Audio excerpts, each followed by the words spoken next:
There were two rules we had to follow when we were living on the second floor of the old apartment building. First, lock your door at night, and second, be very careful at the top of the stairs.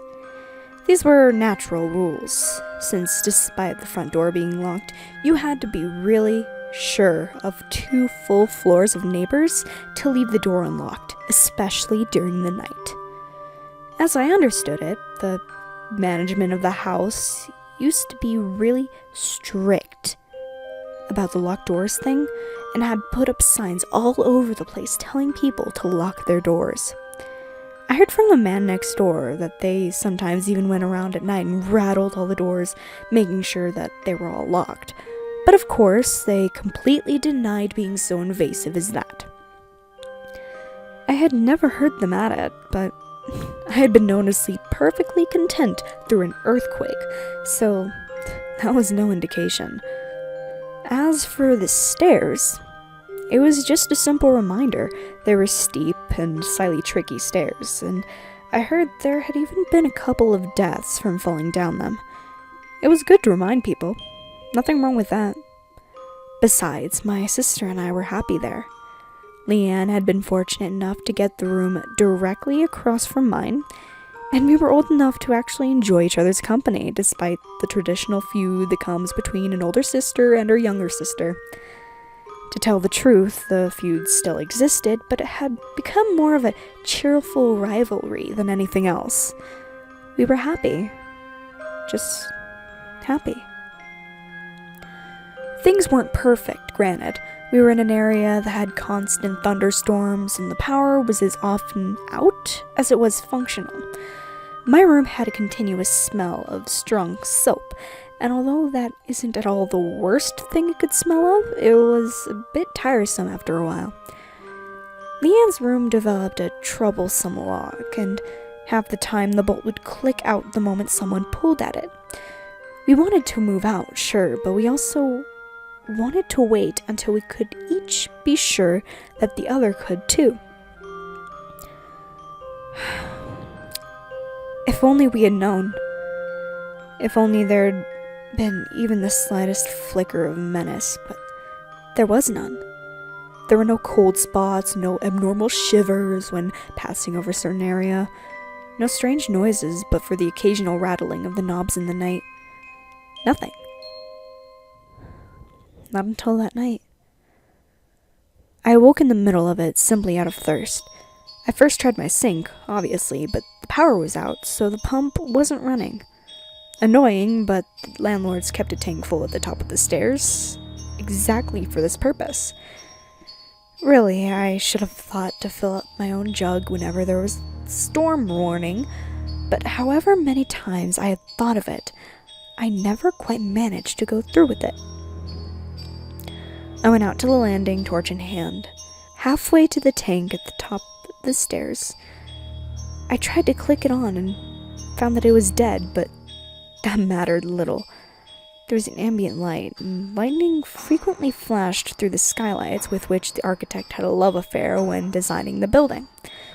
I got to the tank and began filling my bottle when, out of the corner of my eye, I glimpsed movement halfway down the staircase. As I looked, there was nothing, though it was that kind of nothing that happens when you're staring at the object you're looking for, that sense of it being right in front of you, if only you could see it. Then, by the flash of the lightning, I saw it was really there. It was crawling. It had to, as it had no legs that I could see. It was like a torso, cut off right above the hips, reaching out with both hands and pulling itself up the stairs, one slow, painful step at a time. Black tatters shrouded it, I suppose, because clothing wouldn't fit right on that thing. It was shrouded in the black tatters, and where they failed to cover, blank space showed. Not black, and definitely not white, but rather a simple absence that I still cannot think of without my stomach rising in protest. The space was not empty as the vacuum beyond our planet is, but rather it was less than empty. It was hungry. It sucked in. It was the opposite all that was material and physical. Then, the lightning flash faded, but I could still somehow perceive its shape continuing up the stairs. Even as I turned to run, another flash lit the room, and as though it had sensed my intent to flee, it lifted its head and... I'm sorry, but I cannot. I will never set to word, neither spoken nor written, my full description of its face, for lack of a better word. It was simply all that a face should not be. And since this time, there has been no sight so horrible, so fearsome, so terrifying, that has impressed itself upon me in the least. For how could it compare? That is the one triumph, I suppose, that I bring from that night out of all its horror.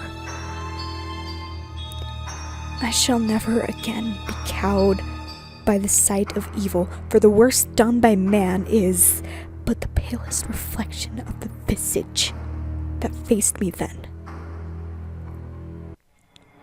I ran. What else could I do?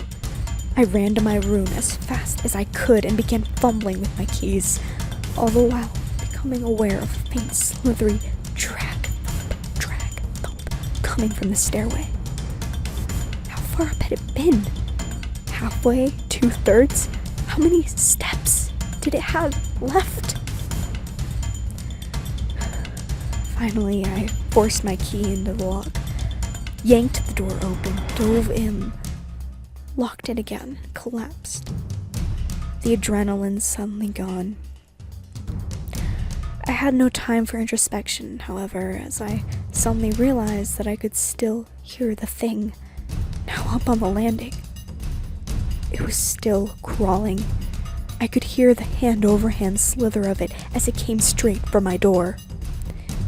The handle moved. It rattled for a moment, then went still. Even as I started to let myself relax, I heard the door of the next room over rattle. But it too was locked. I heard it go down to the end of the hallway, rattling each door in turn, testing the locks.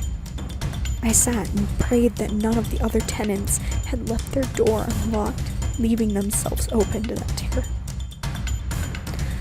Then, as it had come back and was almost across the hall from me again, I thought,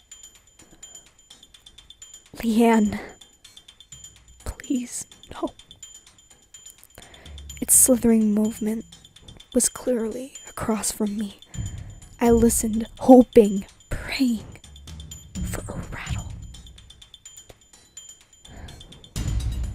The lock clicked, and the door creaked. I couldn't help it.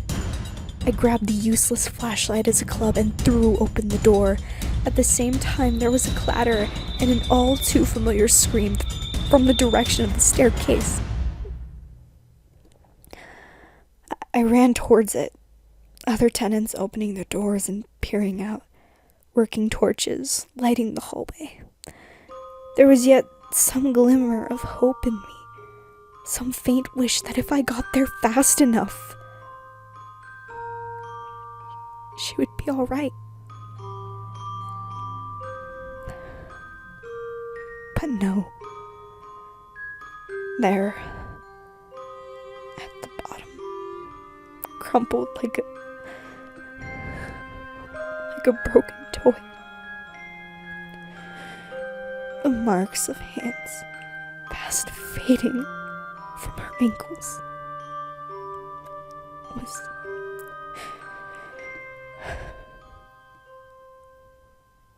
Leanne.